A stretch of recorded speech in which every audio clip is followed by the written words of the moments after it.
Hace unos días nada más el propio presidente de la República, en una actividad pública, en las conferencias de prensa que acostumbra dar cada semana, promulgó en vivo y en directo una ley que amplía la protección en medio de esta pandemia a madres gestantes y a madres lactantes. Vamos a hablar con un experto en temas laborales, que es César Puntriano, profesor de SAN, justamente de este tema. Ya lo tenemos a través de la videoconferencia. César, te damos la bienvenida, como siempre, En Contacto. ¿Cómo estás? Buenas tardes. Buenas tardes, Juan Carlos. Como siempre, es un gusto estar contigo y con tu audiencia. Cuéntanos, por favor, a detalle, qué nuevas medidas se implementan en esta ley que protege a madres gestantes y a madres lactantes. Gracias, Juan Carlos. Antes que nada, hay que tener en claro que, como tú bien has señalado, esta ley protege a madres gestantes y a madres lactantes. ¿Qué se entiende por madres lactantes? Aquellas mamás que ya culminaron su periodo de descanso por maternidad, estos 98 días, pero todavía su niño o niña no ha cumplido el año de edad. Es decir, la protección se extiende hasta ese momento, ¿no? Para que lo tengan en claro las personas que nos están mirando y escuchando. Eso es lo primero. Correcto, porque eventualmente una madre podría dar de lactar más allá del año, pero para la ley es hasta el año, digámoslo así. Efectivamente, es hasta el año, efectivamente.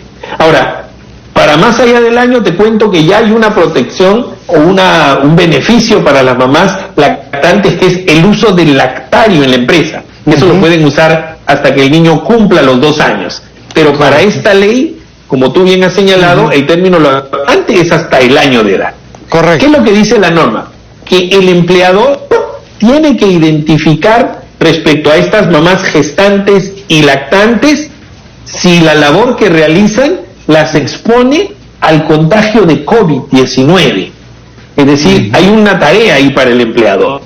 A partir de la vigencia de esta norma, toda empresa que tenga en su planilla madres gestantes o lactantes tiene que hacer un análisis del puesto de trabajo y ver si este puesto la expone a riesgo de COVID. Por ejemplo, una cajera en un supermercado, por ejemplo, ¿no? Que esté en contacto con personas, es un puesto de riesgo frente al COVID-19. Y para eso, una mamá, sí, para esos casos, ¿qué es lo que contempla la ley? ¿Moverla de puesto de trabajo a otro? ¿Darle licencia? Buena pregunta. Lo primero que te dice la norma es que si la labor que hace esta mamá la puede hacer también remotamente, o sea, desde su casa, por ejemplo, es obligatorio que haga trabajo remoto. Esa es la primera medida. Ojo, obligatorio. Y esta medida, Juan Carlos, se extiende durante la vigencia de la emergencia sanitaria que termina el 7 de diciembre de este año. Correcto. Lo primero es trabajo remoto obligatorio.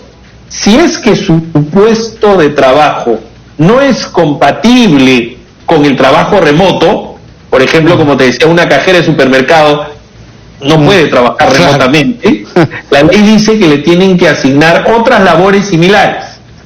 Es la segunda opción. ¿De acuerdo? Ahora, correcto. Esto supone, desde luego, que esta asignación de labores no debería afectar su sueldo, ¿verdad? No debería haber una rebaja de sueldo, no deberías afectarle la categoría tampoco. Si es que tampoco se le puede asignar otras labores, porque no hay otras, entonces la ley dice que le tienen que dar una licencia remunerada compensable a futuro. Es decir, la mamá se va a su casa, sigue ganando sueldo y luego va a devolver esas horas con trabajo en sobretiempo, feriados o con lo que acorde con la empresa más adelante. Correcto, está claro entonces. Y para las lactantes, ya las que no están embarazadas, también es el mismo sistema, es decir, se le busca la posibilidad del trabajo remoto o, en todo caso, moverla del puesto de trabajo a otro menos riesgoso. Efectivamente, porque la idea, como bien lo acabas de señalar, es que esa labor que se le asigne en, digamos, reemplazo de la que viene haciendo normalmente, no debe suponer un riesgo para ella.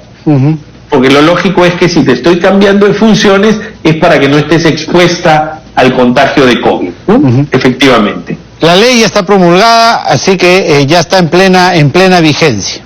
efectivamente ya está en plena vigencia, entonces es una tarea de las empresas ahora realizar un análisis, porque Juan Carlos, no es que se aplique de manera automática, o sea, no es que todas las gestantes o todas las lactantes a partir de la vigencia de la norma ya no tengan que ir a trabajar, no es así. Tiene que haber un análisis. ¿Tiene un plazo la empresa, el empleador, para hacer este análisis del que me hablas?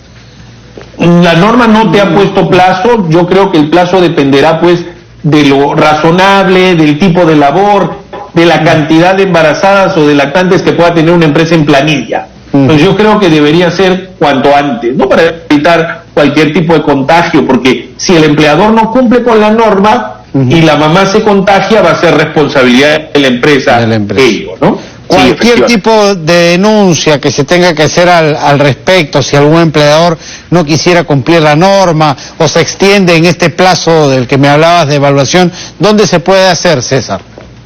La SUNAFIL tiene los canales abiertos, la Superintendencia Nacional de Fiscalización Laboral, las denuncias se pueden hacer por conducto virtual, la mamá no necesita exponerse y, digamos, desplazarse a la SUNAFIL, y ellos están llamados pues a velar por el cumplimiento de esta obligación laboral. Inclusive en aquellas empresas donde hay sindicato, el sindicato también está llamado a proteger los derechos de sus afiliados.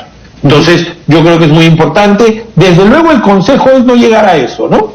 Sino que se haga de manera voluntaria, ordenada, para, digamos, cumplir con esta obligación que tienen las empresas de cuidar la seguridad y la salud en el trabajo de su personal. Y esta ley es general, no excluye ni a micro, ni a pequeñas, ni a medianas empresas, todas tienen que cumplir con esta normativa.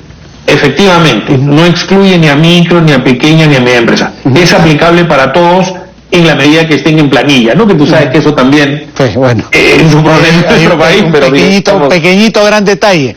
Un pequeño gran detalle, efectivamente. Perfecto, César, muchas gracias, claro como siempre. Gracias, Juan Carlos, un placer saludarte, muy buenas tardes. Buenas tardes. César Puntriano, profesor de STAN, ha estado con nosotros hablando de esta ley que, como decíamos, ya está vigente. Ahora vamos a cambiar